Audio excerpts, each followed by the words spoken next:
All right. So thank you all for coming.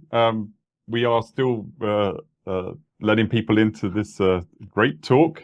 This is a lot of serendipities coming in here because as an institute of the Computational Social Sciences of America, we've been asking the question, agent-based modeling and simulation is a very broad church, and how are the different areas handling it? How are the different areas tackling this, and how is it developing in those areas? And very luckily, we have Rob Axtell and Doyne Farmer here. Rob's from George Mason University, and Doyle's from the University of Oxford, who have recently written a paper, the Agent-Based Modeling of Economics and Finance, Past, Present, and Future, which is perfect for the kind of discussion that we want to have. Also, on top of that, Doyne Farmer has written a new book, which is Making Sense of Chaos, which is heavily related. I know those titles might not seem that related, but it is heavily related as well. So we are hopeful today that we're going to hear from both of them about these two new publications that are coming out. With that said, the format for this is that for the first 30 minutes, I've got some sort of like semi-formal questions. So we ask that people don't interrupt. And then after the 30-minute mark, we'll open it up to questions from the audience. So that will then give you all plenty of time to ask questions on the topics. So with that said, I'll go off with the easy question, of course, to start with, which is, could you give the audience a little non-technical introduction to the background of, your background as it relates to agent-based modeling and simulation? Well, Rob, you should go first. You're like the or agent-based modeler. Okay, well, but I would start out by saying that the my initial contact with the topic comes from Santa Fe, where Doyne was at the time. I think Chris Langton was doing early artificial life models, in which Doyne was involved with publishing some of those first books, etc. And my colleague at Brookings, Joshua Epstein, and I figured out we could try to apply some of those same ideas to the social sciences. So we wrote this book called Growing Artificial Societies back in the mid-90s, and I'll just report the fact that it's always hard at time zero to know where a field's going to go. So in the same way that artificial life was a field, we actually called the first version of the sugarscape model, we actually called it artificial social life, in the sense, I guess we thought like one model was going to be sufficient for the whole field or something, but ended up we needed a lot more than one model to explore the whole set of ideas. Anyways, so yeah, so the Sugarscape book was in the mid-90s. Then I've had the luxury in my career to pursue agent-based modeling ever since, mostly in the context of economics. And our title for this JEL article has finance in it too. Doyne's been doing much more of that. I've not done very much finance at all. So he and I overlapped on a big housing market project. And then along the way, I've been involved in a couple other things, like with George Gummerman, also from SFI. We got involved with doing some anthropology with agents, and also some fishery science with the agents. So a lot of stuff on the periphery of economics and finance. But I think that I've, as I said, for about 30 years now, I've had the luxury of doing this stuff, and it's been a great it's been a lot of fun. Yeah, I mean, I got involved starting around 2000 when I came back from doing Prediction Company, which was a quantitative trading firm, automated, and started modeling financial markets. So I came in through the finance side initially with pretty simple agent-based models. I think I really started to get my hands dirty when Rob and I did the housing model together with John Giannakopoulos and Peter Howitt and a cast of at least 10 other graduate students and so forth. And increasingly more focused on macro modeling, just because that's at the end of the day what's really important. It's really hard, but really important. Thank you. So I know this question is basically me asking you to summarize your paper as a question, but could you just give us a quick overview as ABM, or agent-based modeling simulation, as it relates to economics, right? How do you, I know that's a huge question to ask, but I think it'd be just useful for this as a very multidisciplinary audience. I don't know. Do you want to go for, I mean, I could take a crack at it maybe. Go ahead, Don. Go ahead. Yeah. Yeah. I mean, so there's a whole question of exactly what is an ABM and how do you define that? And people, I think, may define it differently. I define it as a simulation of the economy where you do not have optimizing agents that maximize their utility. That agents that they might be trying to make their utility higher, but they're not necessarily, you don't deductively find the decisions that will make all the agents' utility as high as possible. And that means automatically that it's a dynamic simulation where agents are processing information. They make decisions based on that information through some logic that you've given them. I'll come back to that in a minute. They then take actions based on that. That generates new information. New information may also flow in from the outside. And then you just go around and around that loop synchronously or asynchronously. There are many variations one can pursue, but it's dynamic from the start. It doesn't assume equilibrium from the start, at least in the strong sense of strategic equilibrium. You can have agent-based models where you let supply equal demand. So there's a lot of flexibility, but you aren't in that strong straitjacket of mainstream economics where you know, if you want your theory to have what they call economic content, you assign all the agents a utility function, you then assign them some way of processing information about the world and some information sets, and then you deduce their optimal decisions. So I'd say that's what we don't do. In a sense, we're defined by being not that. Rob, what do you think? I agree 100% with what Don has said, and maybe I would just give something like more like the inside baseball answer, which is there are a whole bunch of assumptions that particularly graduate students in economics have to learn or do learn. Primarily, by the way, in the first year of taking, there's a great textbook used widely, Moscolel, Winston, and Green. I mean, great not only because it's widely used, but also for the sheer size of more than 1,000 pages. There's a series of assumptions that are common in that book. For example, there's a price vector that clears all markets. I mean, that's not an assumption that's derived, but that price vector is known to everybody exactly. Okay, or that, as Don said, people are rational, or that when things get dicey and you can't let agents be arbitrarily heterogeneous, you assume a representative agent exists or a few representative agents, or then you just solve for equilibrium. So the series of assumptions are built into conventional economic theorizing. And let's face it, the first year of economics is all theory. There's not any confrontation of those models with data in the first year or two of graduate school.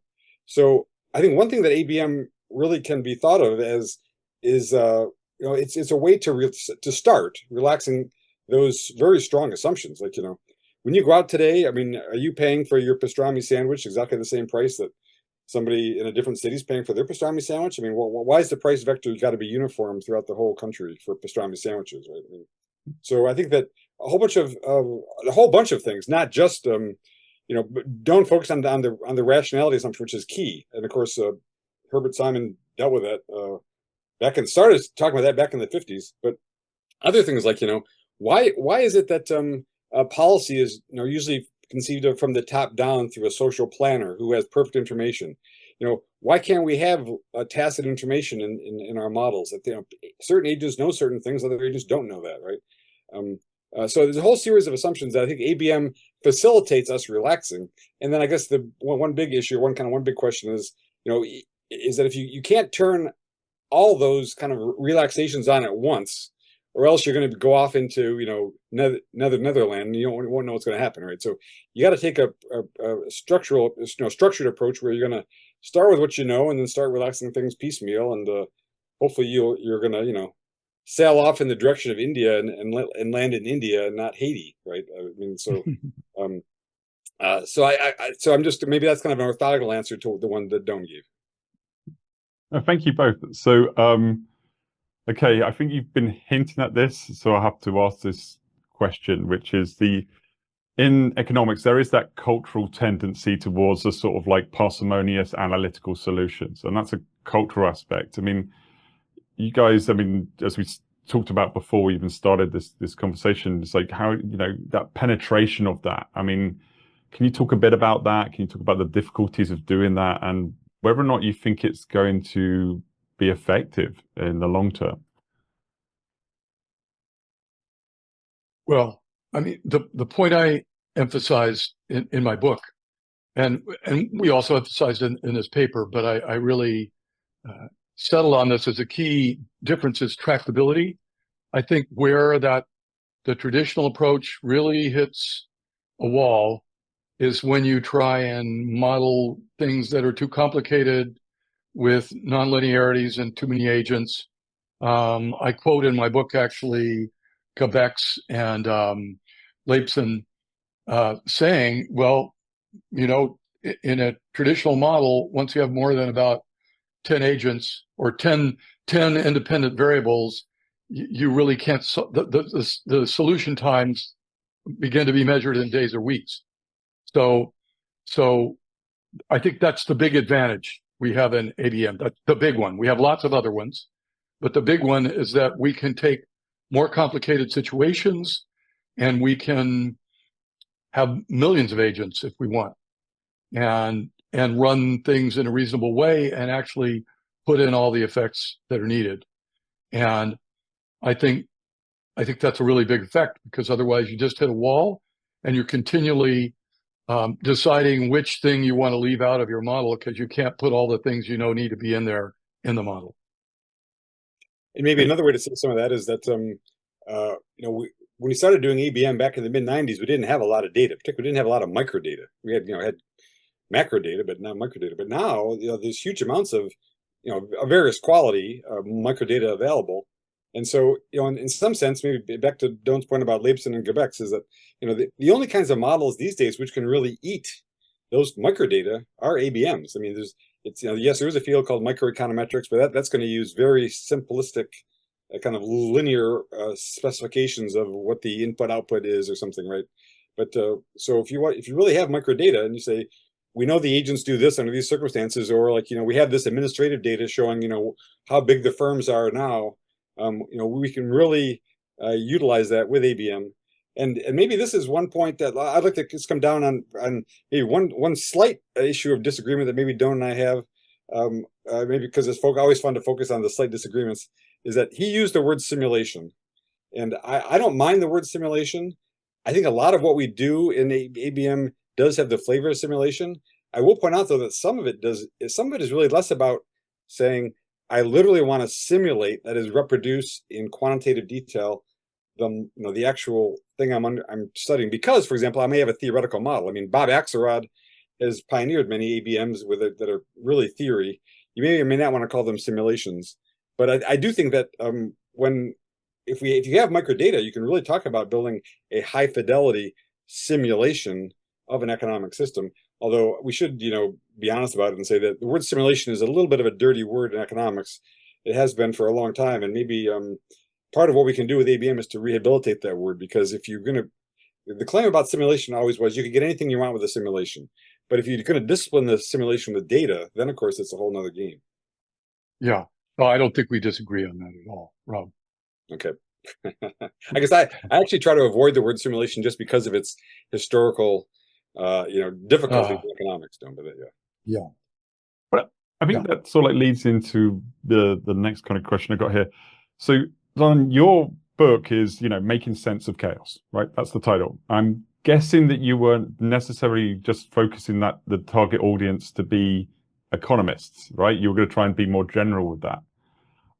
Just curious, as sort of like, as you're hinting at here, do you think like I say, I think this audience will absolutely love the book, right? Fantastic. It's great that it's out there. But do you think the economists are ready for ABM? Well, probably not. I mean, the title was actually suggested by my publisher. Okay. I wrestled for a long time with the title, and of course, it's important to say the tagline: "A better economics for a better world." Because that sort of says what the book's really about. The other part's just to be catchy and connect with my past other things I've done. And I did try in the book to show that chaos is relevant for economics. It was abandoned back in the 80s and 90s when people were thinking about it in economics. And I argue for the wrong reasons. And I argue that business cycles almost have to be examples of chaotic dynamics, at least insofar as they're endogenous. But yes, are economists ready for agent-based modeling? No.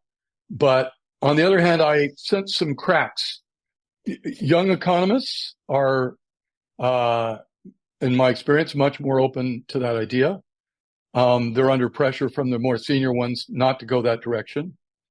I think it's becoming harder and harder for them not to accept it. So I think we're seeing some change as we see. I mean, Ben Moll, for example, a pretty prominent macroeconomist, just recently wrote a paper about why rationality is a bad assumption in macro models. And without even fully realizing that he's backing into agent-based modeling when he says those things. So I think there's an increased recognition, particularly in macroeconomics, that something new is needed and that they're stuck.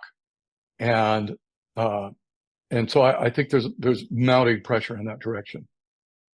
If I could make a footnote on that point, is that let me just report that when I was on sabbatical at MIT a couple of years ago, and it's very common at the end of a talk, say in the MIT economics department or Sloan Business School, where someone will say, "I've got this new model of topic X. I've done my best to analyze it, using all the fancy math I can, Y, Z, etc.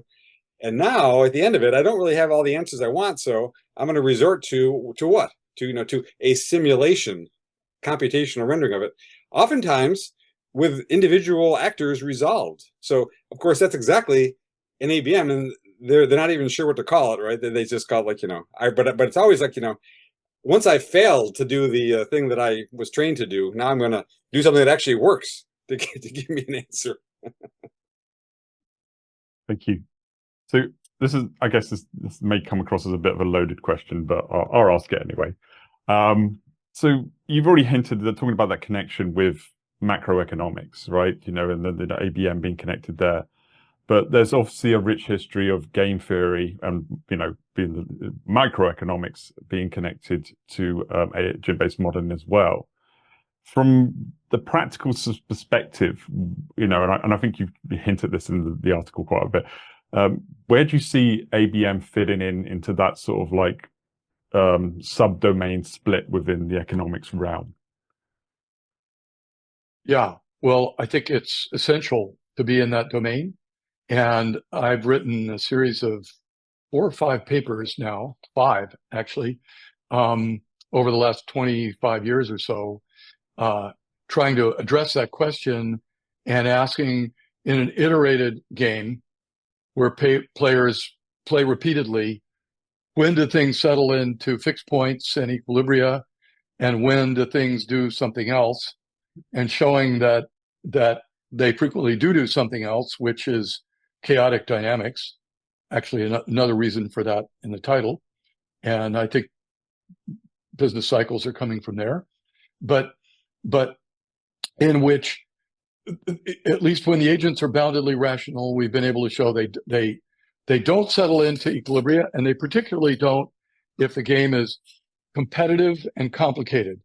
Meaning once the payoff matrix gets large, and either because there are more players or just because the game has many choices, and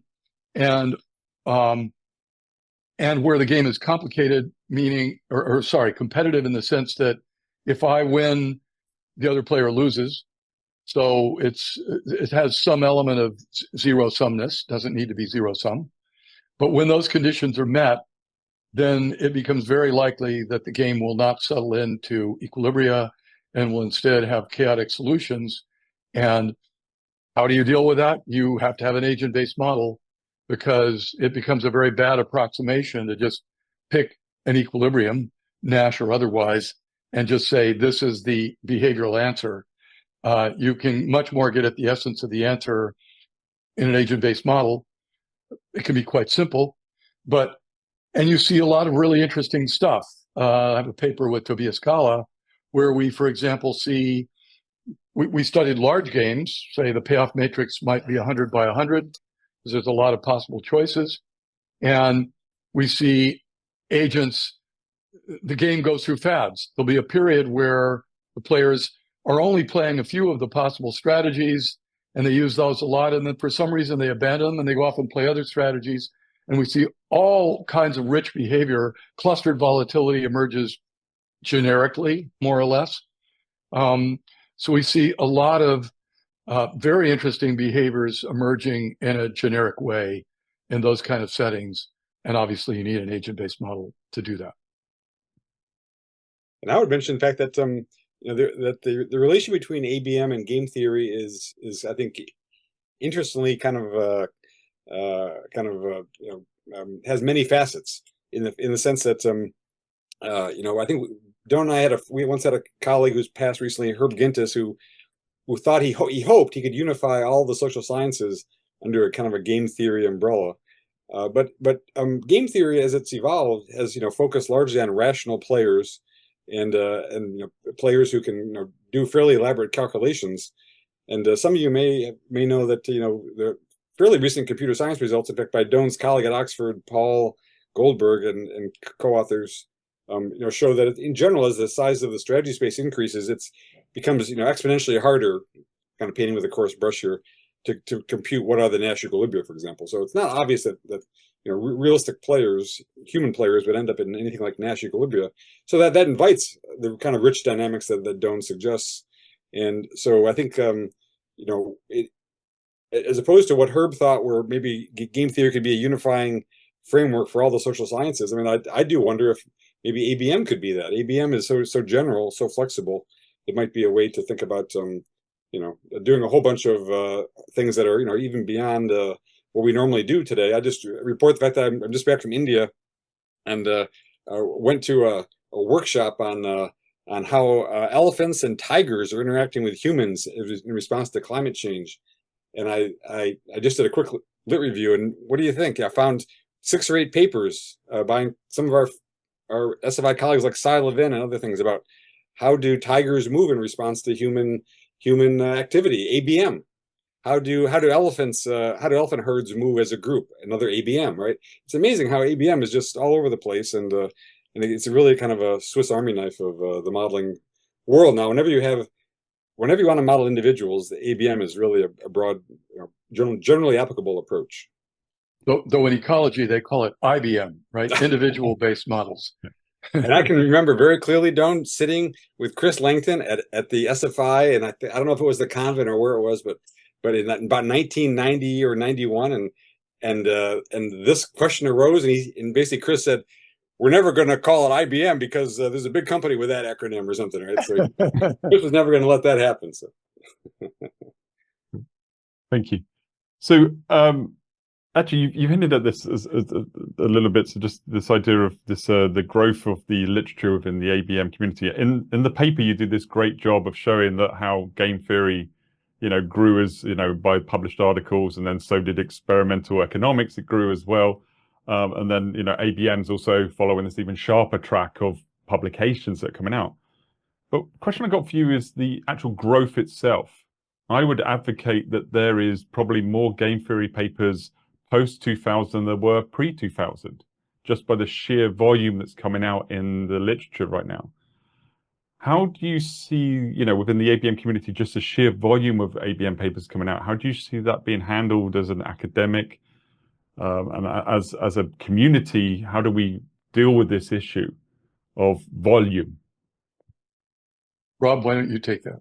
Yeah, I guess okay, and it is the case, Andy, that at one time, I mean, you could really have your finger on the pulse, as it were, of kind of all the important ABM papers any one year. So there's it would be a handful, but as you suggest, it's such a broad, sprawling field now that it's impossible for any one brain, a la Hayek here, to keep track of all the good ones. So I mean, I guess that's why we have things like Google Scholar and stuff to help us do that.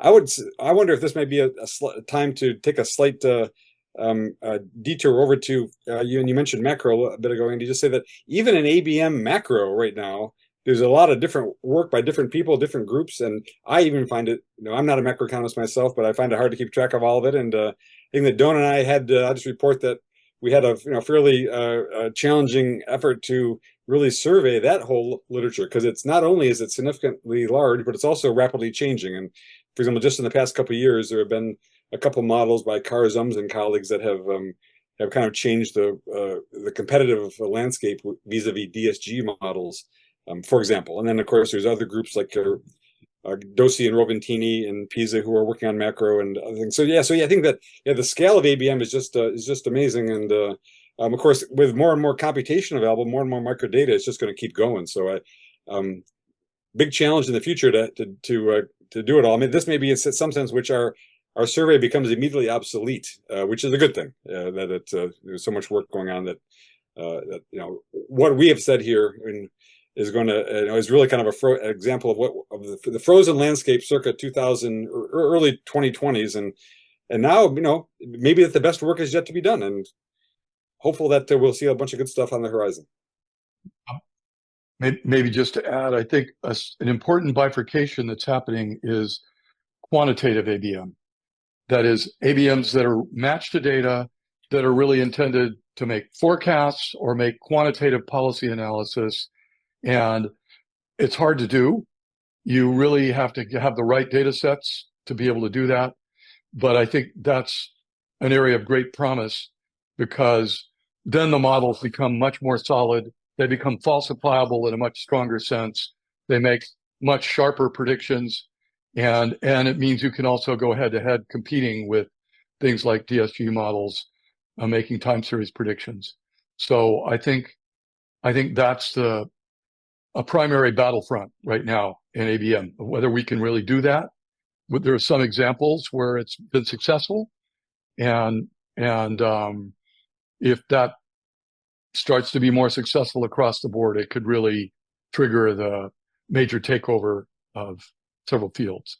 And maybe just let me weigh in and say that on the boundary of ABM, I mean, certainly, for example, like the work of Lee Tesfatsion, doing engineering class ABM with economic content in power grids, that's an example of high fidelity models that, as Doyne said, are highly quantitative and amenable to falsification and other scientific investigation. But then, one thing beyond the economics finance crowd proper that is a huge area is the whole epidemiology. In the wake of the pandemic, we all know that many large scale pandemic models, COVID models, SARS-CoV-2 models were agent based, and that will be a growth area in the future. And those people care a lot about getting quantitative agreement with the model output right.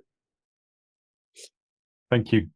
So before we unleash the tigers to ask some questions of you, is there anything that you think you didn't quite cover on that you wanted to mention or just bring up at all? How about I'll mention one thing quickly, and Doyne can weigh in here a little bit, just to say that this paper has been a long time in the making. And first of all, I want to publicly thank Doyne for inviting me to help him write this thing, because it's been a fun challenge to do it. But I would also say that if for maybe those of you who are junior scholars out there, if and when you get invited to write a survey paper, think twice about it, because it may take a long time to actually bring it to fruition. So may or not make it onto your CV for tenure if you're given that opportunity. So I'll just leave it at that. And maybe it's worth just saying a little history of the paper, which is that we really have to thank Stephen Durloff in very, very strong words, because as an editor at the JEL, he came to me and said, I want you to write a review of ABM and economics. I viewed that as too daunting a task to do by myself. And so I suggested Rob. Stephen actually had some qualms about Rob. He said, well, Rob, he's such a critic of mainstream economics. I was shocked that he didn't view me as in that way. But I talked him into letting Rob come along. And Rob, we have 800 citations in the paper, which is really, maybe I suggested 50 of them, but Rob has, I remember somebody saying a long time ago, it's a walking encyclopedia. And so the paper makes extensive use of Rob's deep knowledge and of the whole history of the field. And so I think it will continue to be a useful edition in that way, because it's a pretty in-depth history of what's happened.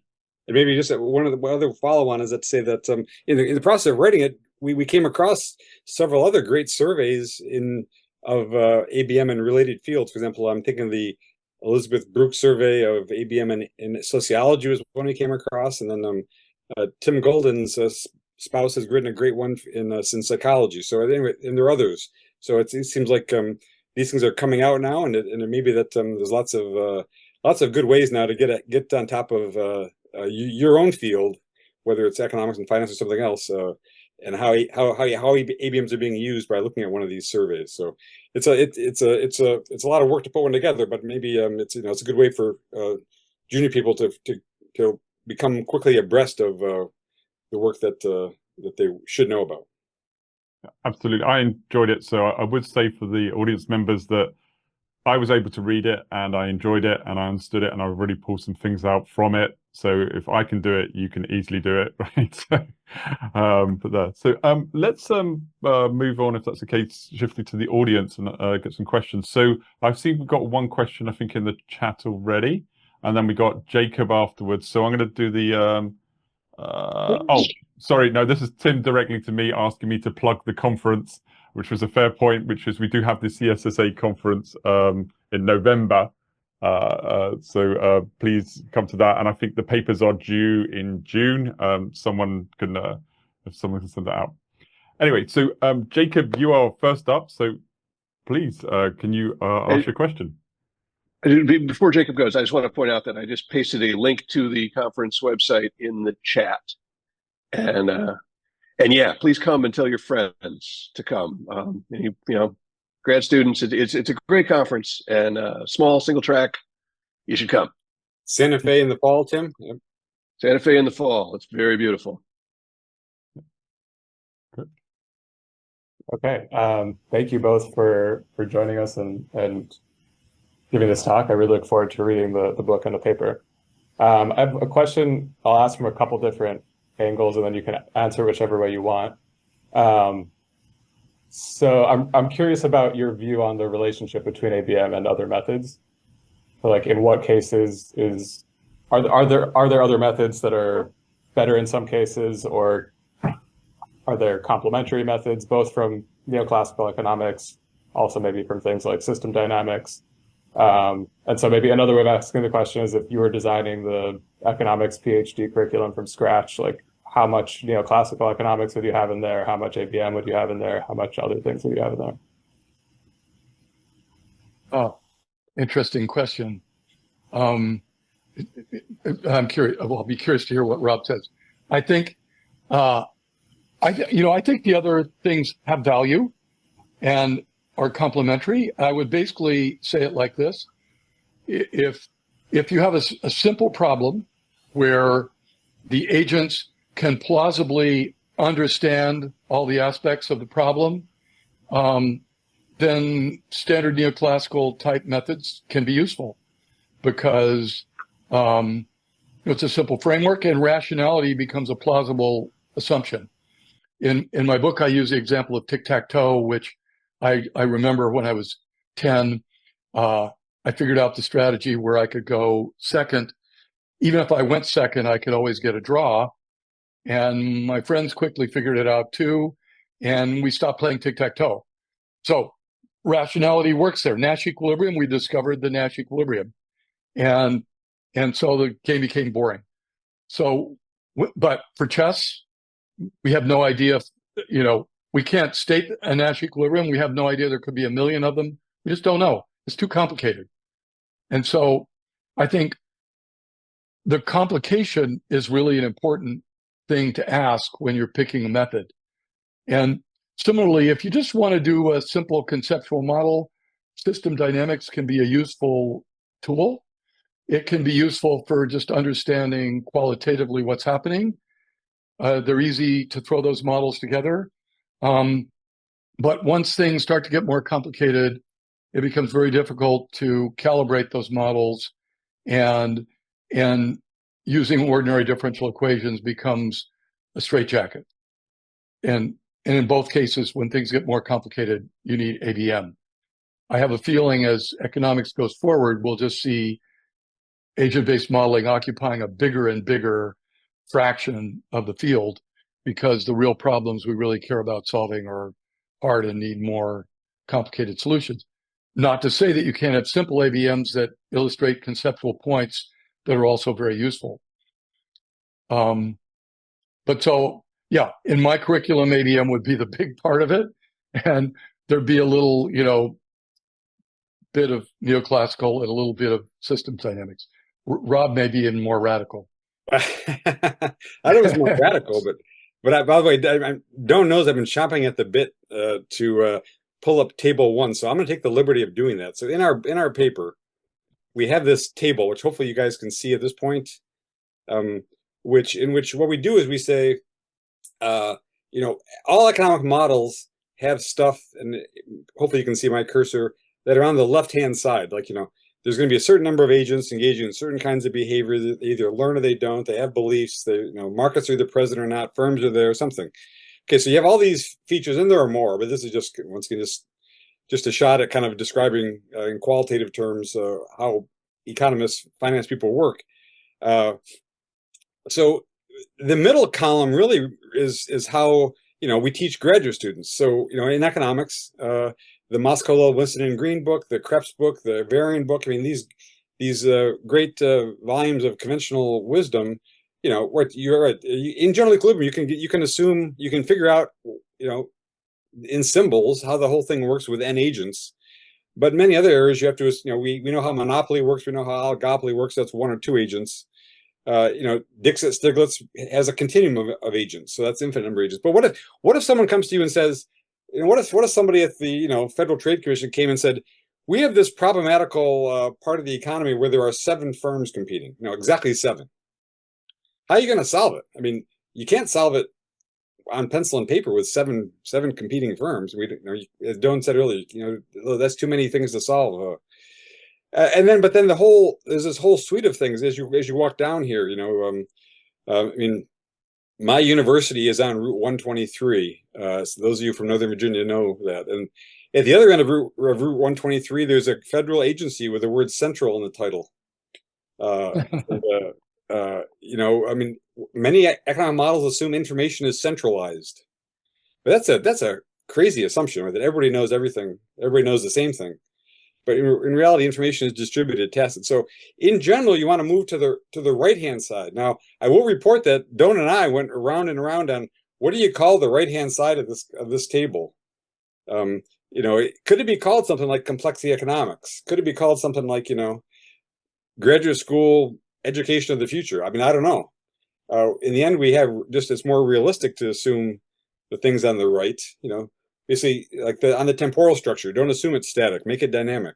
On the dynamism, why only exogenous shocks? Why can't we have some endogenous fluctuations? So all the stuff on the right-hand side is more realistic.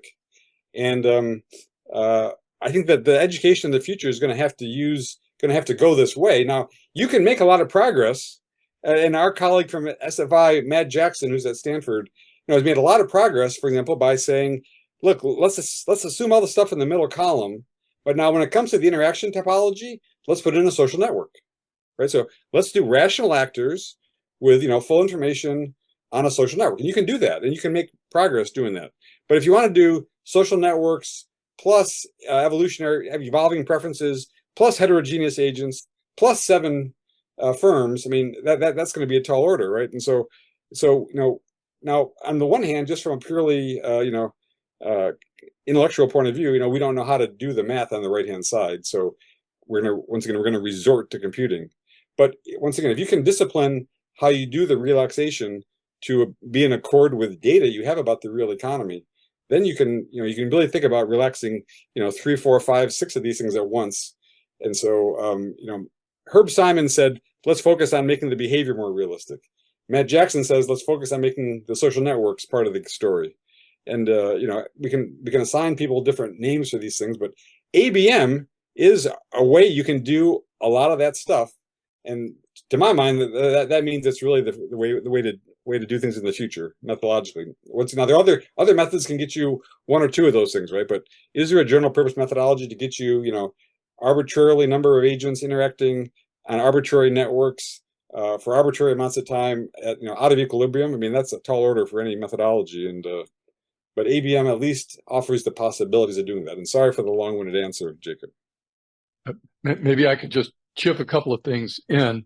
First of all, we spent a lot of time worrying about this table. Would we be able to get it in?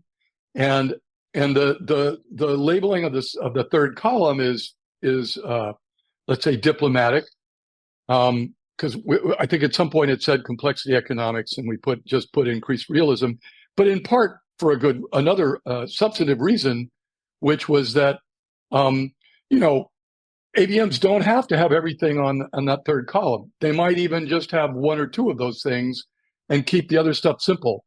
It doesn't have to have all of those to be an ABM at all. But ABM gives you the luxury of putting in the ones that you think you need. And we were pretty surprised that this table sailed in without problems. And actually, to say another thing about this paper that I find utterly astonishing is that this is almost the only paper in my career that was just accepted without changes. We submitted the paper and Durlop just said, "Oh, I accept it." And he actually made some suggestions for changes, which we took. And the referees, he showed us the referees' reports and we made the changes. But I consider that almost a miracle. Anyway, but the table went in without problems, and I think it does very usefully point out how much flexibility you get with ABMs. Because Doyne has mentioned the title of the right column again, let me just mention a great comment that I received, and I don't know if I ever even had the chance to mention this to you, Doyne, but in fact, in the audience here, Tim made the great comment to me. I thought he said, another reason why you probably don't want to call it complexity economics is there's really only one economics, and it's how the world works. And yeah, and so I think that was a great point, Tim. Good comment. Well, actually, thank you. So Tim is our next person with the hand up. So Tim, if you want to follow up with that'd be great. Great, yeah. And this is really a follow up to the stuff you were just talking about. A distinction I've made that I think you've just refined, but is that I feel like in modeling there's kind of an uncanny valley, like there is in computer graphics, where you simply cartoons are really powerful and good, and photorealistic, real stuff is good. Being like 95% good is actually really bad. Things look terrible. When you have a character that looks almost real but looks dead, but like a zombie or something. And it seems to me with modeling that you get tremendous power from things like the Schelling segregation model, the conceptual toy models that say, oh wow, revealed preference. That's not as simple as I thought it was.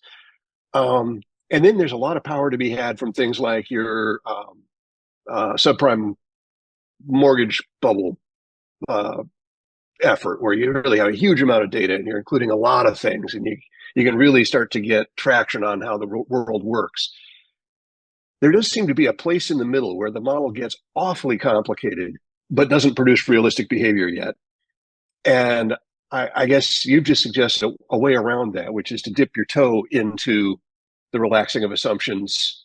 Relax this assumption, see what that does. Relax that assumption, see what it does. Make a point in a paper, make another point in another paper. Always kind of working from the base of the neoclassical assumptions, which are probably they're a good, if you're going to simplify that, they're a very elegant simplification. You have any more thoughts on that notion of the uncanny valley? Is it possible for us as a field to learn to work on the complicated side, or is the uncanny valley not really there in this case? No, I think the uncanny valley, that's a very astute observation, and that's a very real effect with ABMs. ABMs as a field suffers from a lot of people come into it and they're not always very good scientists, and they don't have much intuition about what's important and what's not. So they put everything in their model and they hit start and the model does something. And you go, well, so what? I mean, I have no idea what's really happening and what it means. And so that's a problem that we have had as a field. There's too much stuff like that. And it's really important to add more discipline. Now, one of the reasons people get nervous about ABM is, and people have been asking me this in my book tour and so on, is how do you go about building a good model?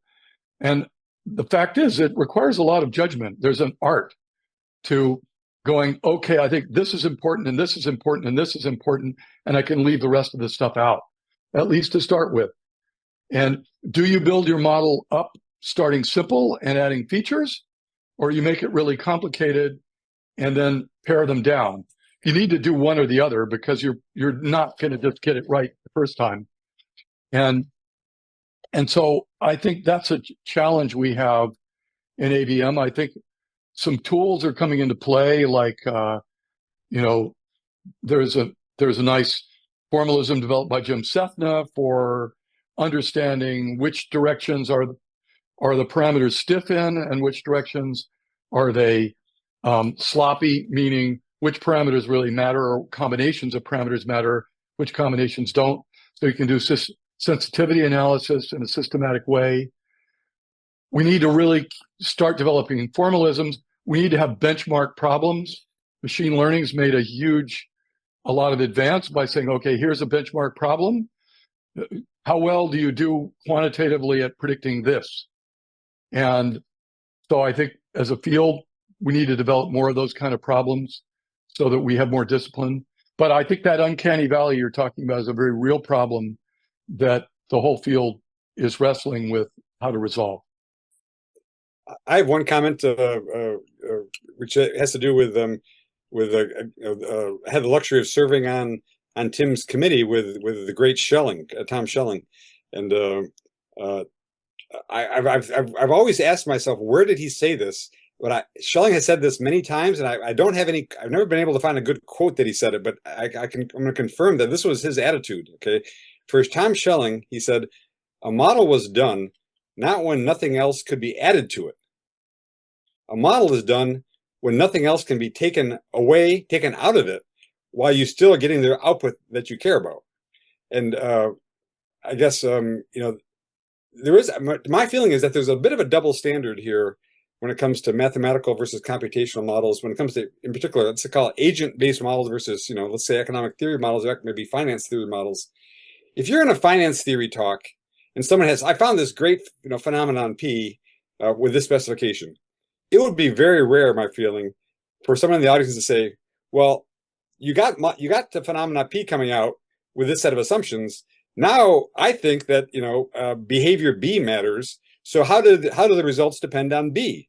And nobody would ever do that, because everybody knows it's just so goddamn hard to tease out any more results in your finance model by altering the assumptions. I mean, if it was easy, you would have done it. Okay, but I'm going to report. I mean, many people in the audience know this phenomenon. How common is it? You're giving an ABM talk, and someone says, "Well, you have these results coming out. Results are, but I think, I'm an armchair expert on topic T. I think if you added topic T, you'd get different results, and you should do that." But it's because it's doable that people make that suggestion, right? But of course, that's a double standard, because people don't make that suggestion with a mathematical model because it's not doable usually. And so we always have this kind of gray boundary where you can always put more stuff in, but it's not obvious you're going to get more interesting stuff out. And that's really where it comes to the judgment that Doyne mentioned. It really takes a lot of it takes some I think fortitude to tell the person who says, like, why didn't you add add the thing that I care about in your model? And you can just say, go to hell, you do that, Absolutely. Jeff has been waiting patiently, so I'm going to hand over to Jeff for his question. Hey, Jeff. Oh, you're muted, Jeff. Yep, sorry. Hey guys.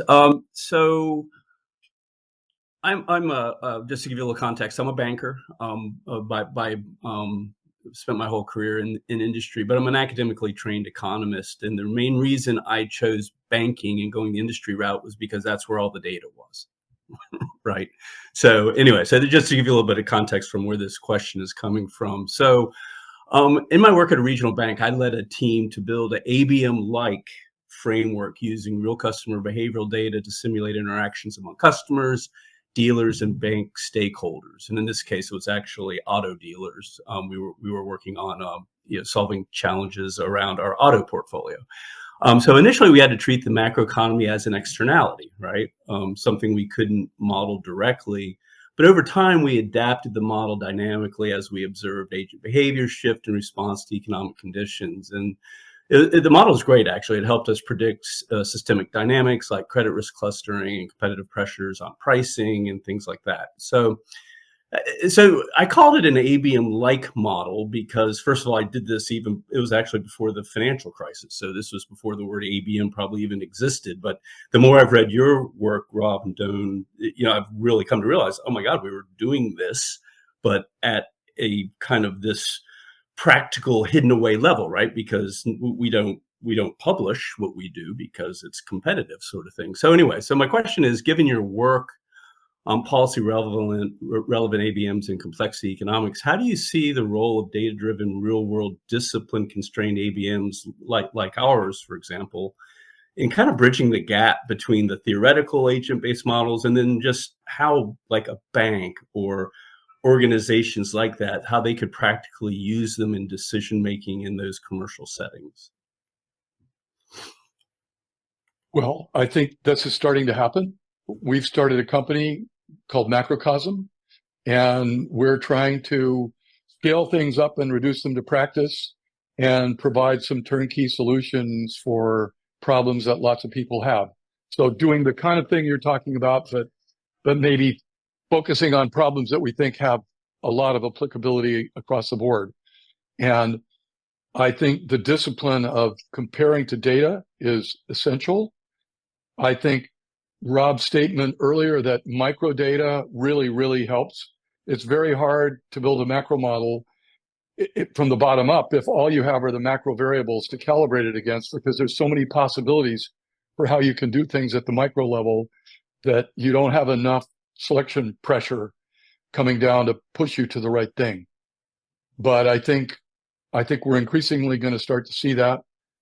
I think, we're in a sense competing now with machine learning, but machine learning, there's some things it just can't do and won't do. It's hard to put in prior knowledge. There are many problems where you don't have enough data, and there are a lot of problems where you need to do counterfactuals. So machine learning won't do that.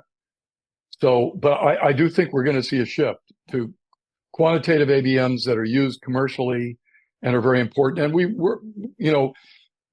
ABMs are already being used for lots of commercial applications for things like warehouse, management and scheduling operations, a lot of different things now. And I think the applications are going to expand considerably. I think that when we were working on the housing market bubble model, we interacted with a lot of people who were knowledgeable about mortgages. And just to confirm what you said, Jeff, that it seems like it has been the case that people in the mortgage field, for example, were trying to model individual mortgages, individual homeowners, individual households. And so they were, in fact, to some extent, doing ABM without really calling it ABM. So I think there's been a history of this in the finance, banking, in these areas where people really had, as you said, had the microdata, and so there's certainly a history that is one where I think we don't know that whole story there, and maybe this needs another survey paper on how have people in those fields who really cared about what individuals were doing and tried to build models of it. How did those models evolve, and are they really ABMs, and et cetera, et cetera? That may be something that a historian of economic thought would find some interest in pursuing. Okay, just to be respectful of everybody's time, I'm going to, we've got 4 more questions. I'm going to look it down there. So we've got Stephen, then Dan, then Dale, then Torvid. So Stephen, if you don't mind jumping in. Hey, Doyne and Rob. 25 years ago, Doyne, I think you were in the talk by Phil Murawski when he's talking about what is a computational discipline. And he kind of gave four examples. And I've always been thinking about the fourth one, right? So he gave, in computational economics, we have numerical solutions. Second was game theory. Third was more of a Herb Simon agent-based modeling, which is most of what we're doing in computational social science and economics. But the fourth one is he gave von Neumann as an example and looking at a system as actually doing computation. And I just, if you think of like a 1D CA or a 2D CA, and a 2D CA that's totalistic like the game of life, there's only a few rules in that universe of the 512 possible rules of interaction that give complex behavior that support computation. So I can put in the chat the game of life, implementing the game of life at the macro level, it's Turing complete. And so the question, I've been thinking about is how is the economy itself doing computation, and what does that mean for policy? And when we're, adaptation to the edge of chaos as a policy, if we're not near the critical point, what does it mean to help move it to it where you're allowing this system to compute versus trying to model, simulate, and predict? Your thoughts on that, both Rob and Doyne. Rob, you want to go first? Why don't you take it, Doyne? Okay. Well, I mean, so first of all, it's a good question, and I don't think we have a clear answer to it. My view would be yes, economies compute things. Hayek, we're all computing stuff, and our knowledge is being incorporated into the economy, but the economy is doing selection, and it's also doing self-organization. It's allowing us to take simple components and recombine them in many, many different ways.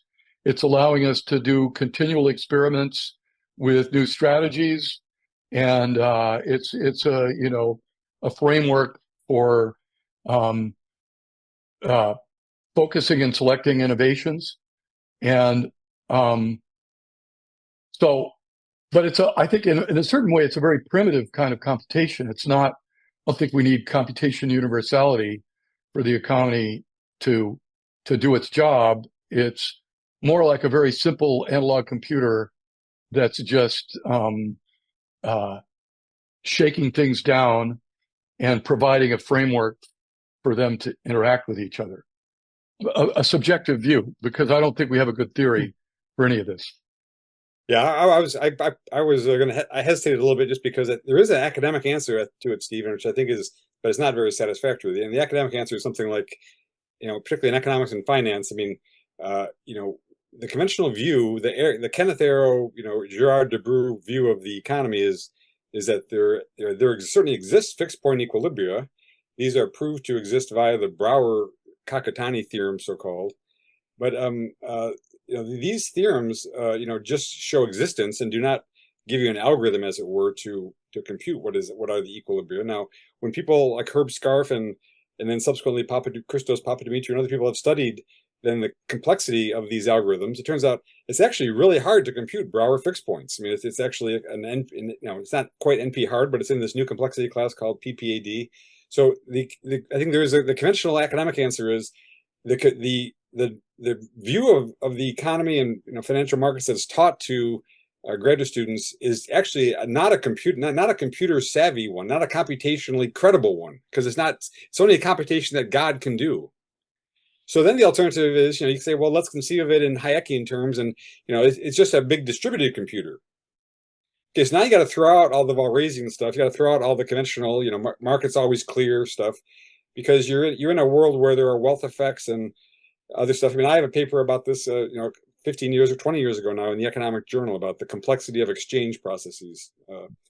So that's the academic answer. But I think that I'm going to side with what Doyne said at the end there, which is that we don't really well understand, I think the exact nature in which the economy is doing, kind of deep computation, and it's some kind of sloppy, very crude thing that's going on right now, and not obvious to me whether it's, does it better approximate like a a neural process? And is it possible to make one giant neural network that can explain the whole economy? I mean, and if you had that in your pocket right now, would it be useful? Because it's a total black box, right?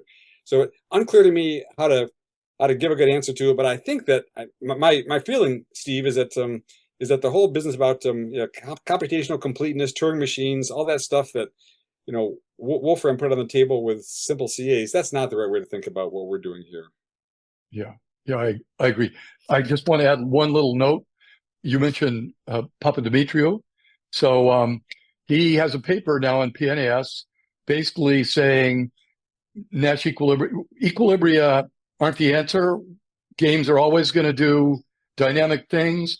And I think he even mentions agent-based modeling in the paper. I was a bit shocked. He specifically requested me as a referee. And so, that's another example of the cracks showing, and a very open-minded, brilliant mainstream guy saying, we need to go beyond what we've been doing. Thank you.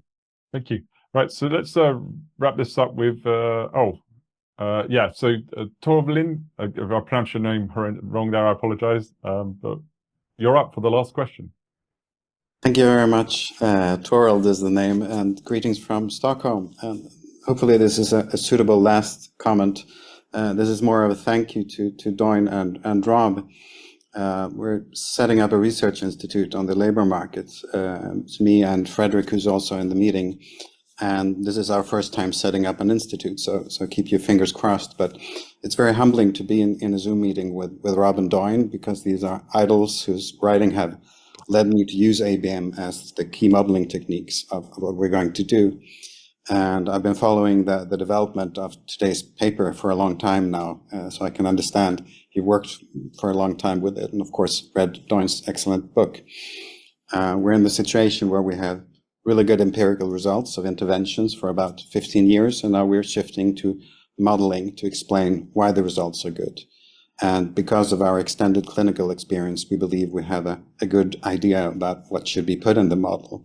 So I'm really happy to hear that you emphasize that. And so far it looks promising, and we hope to produce policy relevant answers in the coming years. So thank you so much for your contributions to this, and any advice along the road are most appreciated. I know Doyne has been working with Maria Del Rio, right? On labor market issues, and if anyone has contacts or ideas or suggestions for us, it's greatly appreciated. Thank you. I'll be in Copenhagen in mid-June, so maybe we can get together for coffee or something. Excellent, thank you. Labor seems like a very pregnant area for building a truly heterogeneous agent model, so I think that's should be a great growth area. Hopefully. Yeah, I mean, that's the whole point of the labor market. It's the heterogeneity. Yeah. Thank you very much. That was a great comment to end on. So I know we've gone slightly over, and I do apologize for speakers and the audience, but thank you very much. That has been fantastic. I'm sure we'd agree.